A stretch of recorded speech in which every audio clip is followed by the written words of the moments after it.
جب ماہ صیام رمضان المبارک جلوہ گر ہوتا ہے، جنت کے 8 دروازے کھول دیے جاتے ہیں، جہنم کے دروازے بند کر دیے جاتے ہیں اور شیاطین جکڑ دیے جاتے ہیں۔ اللہ جل شانہ اس موسم رحمت میں خاص عنایات اپنے بندوں پہ فرماتا ہے۔ ایک نفل ادا کرنے سے فرض ادا کرنے کا ثواب ملتا ہے اور ایک فرض ادا کرنے سے 70 فرائض ادا کرنے کا ثواب ملتا ہے۔ اسی طرح راہ خدا میں 1 روپیہ دو گے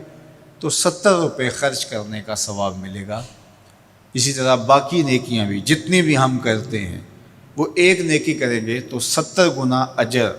ماہ صیام میں ہمیں نصیب ہوتا ہے۔ اس لیے اہل ایمان کا یہ طریقہ ہے کہ وہ اس مہینے میں کثرت کے ساتھ تلاوت کرتے ہیں، کیونکہ ایک مرتبہ اگر قرآن مجید پڑھ لیا تو 70 مرتبہ قرآن مجید پڑھنے کا ثواب نصیب ہوا۔ ماہ صیام میں چونکہ شیطان بندھا ہوا ہوتا ہے، تو ہم اپنے آپ کو نیکی کی طرف اگر لانا چاہیں تو اتنی رکاوٹیں نہیں ہوتی جتنی عام دنوں میں ہوتی ہیں، لیکن اس کے باوجود بہت سارے لوگ ہیں جو رات کو بڑا پکا ارادہ کر کے سوتے ہیں کہ میں صبح وقت پہ اٹھوں گا اور نوافل بھی پڑھوں گا اور نماز بھی ادا کروں گا، لیکن جب صبح ہوتی ہے تو انہیں یا تو جاگ نہیں آتی یا نیند سے بیدار ہو جاتے ہیں، بستر سے اٹھا نہیں جاتا۔ جبکہ وہی شخص انہوں نے صبح سبزی منڈی جانا ہو تو چھلانگ لگا کے اٹھتے ہیں اور سبزی منڈی پہنچتے بھی ہیں۔ سستی، طبیعت کا کسل نہیں ہوتا۔ عمومی طور پہ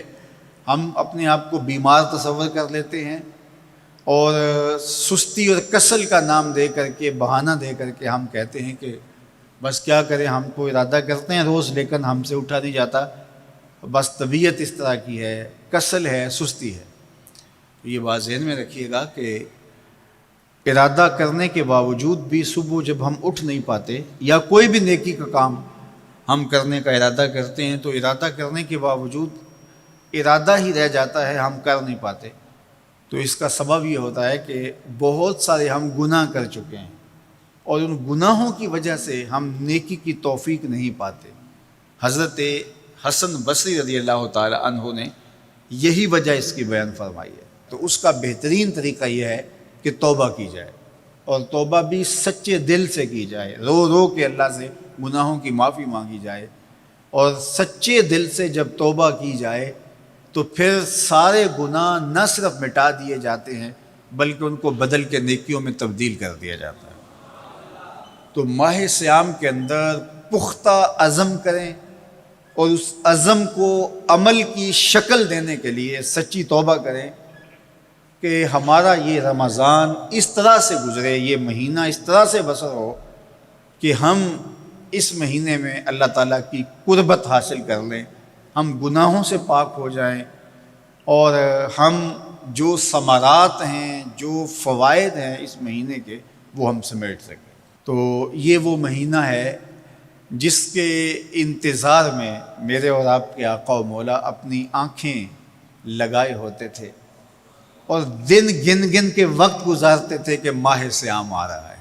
تو اس مہینے کا عزت کے ساتھ، تکریم کے ساتھ، اعزاز کے ساتھ استقبال کرو اور اس کو پلکوں پہ بٹھاؤ، اس کو دل پہ بٹھاؤ۔ اس مہینے کی تکریم یہ ہے کہ اس میں ہر برا کام چھوڑ دیا جائے۔ اگر کوئی شخص برا کام نہیں چھوڑتا اور روزے رکھتا ہے تو میرے اور آپ کے آقا و مولا کا ایک فرمان سن لیجئے، من لم یدع قول الزور والعمل بہ فلیس للہ حاجۃ فی ان یدع طعامہ و شرابہ۔ فرمایا کہ جو جھوٹ اور برے کام نہیں چھوڑتا، اس کے بھوکا اور پیاسا رہنے کی اللہ کو کوئی ضرورت نہیں ہے۔ تو روزہ خوراک بچاؤ مہم نہیں ہے جو چلائی جاتی ہے، بلکہ یہ تزکیہ نفس کا موسم ہے، باطن کی صفائی کا موسم ہے، اور باطن کی صفائی نہیں ہوتی جب تک ہم کوشش کریں۔ آپ کے بدن پہ بہت ساری میل چڑھی ہوئی ہے اور جمی ہوئی ہے بدن کے ایک ایک عضو پہ میل، تو آپ پانی میں چھلانگ لگا کے باہر بھی آ جاتے ہیں تو میل نہیں اترتی، چلو کچھ نہ کچھ فرق تو ضرور پڑ جاتا ہے، لیکن میل نہیں اترے گی۔ میل کب اترے گی؟ جب آپ اپنے بدن کو مل مل کے اس کے اوپر صابن لگا کر کے اچھی طرح سے اس کو جب اتاریں گے محنت کوشش سے، تو پھر آپ کا بدن مہک جائے گا، ہلکا پھلکا ہو جائے گا، میل اتر جائے گی۔ یہ موسم رحمت ہے، اللہ کی رحمتوں کا میਂہ برسے گا، اس سے کچھ نہ کچھ فائدہ تو ہوگا ہی، لیکن حقیقی فائدہ وہی حاصل کرے گا جو اپنے گناہوں کو مل مل کے دھوئے گا اور اپنے آپ کو صاف کرنے کی کوشش کرے گا۔ تو اپنے من کے میل اتارنے ہیں، اپنے باطن کے میل اتارنے ہیں، اپنے اعمال کی درستگی کی کوشش کرنی ہے۔ صلاۃ التراویح مسجد میں نہیں آ سکتے تو گھروں میں پڑھ لیجئے، جس طرح بڑی عمر والے لوگوں کو، بیمار لوگوں کو کہا گیا کہ آپ گھروں میں پڑھ لیں، بچوں کو کہا گیا، لیکن چھوڑیے گا نا، یہ رمضان المبارک کا خاص عمل ہے۔ آج کل دین بیزار طبقہ مختلف جگہوں پہ بیٹھ کے مسجد پر، مدرسے پر، تراویح پر، ان چیزوں پر تبصرہ کر رہا ہے اور اتنا ہلکا ثابت کرنا چاہ رہا ہے ان امور کو، جس طرح یہ چیزیں ہوتی کچھ نہیں ہیں، جبکہ ماہ صیام کے قیام پر میرے اور آپ کے آقا مولا نے بشارت دیتے ہوئے فرمایا، من قام رمضان ایمانا و احتسابا غفر له ما تقدم من ذنبہ،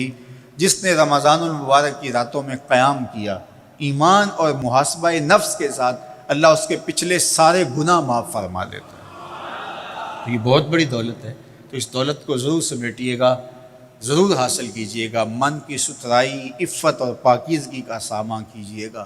اللہ آپ سب کو اپنی امان میں، اپنی حفاظتوں کے حصار میں رکھے۔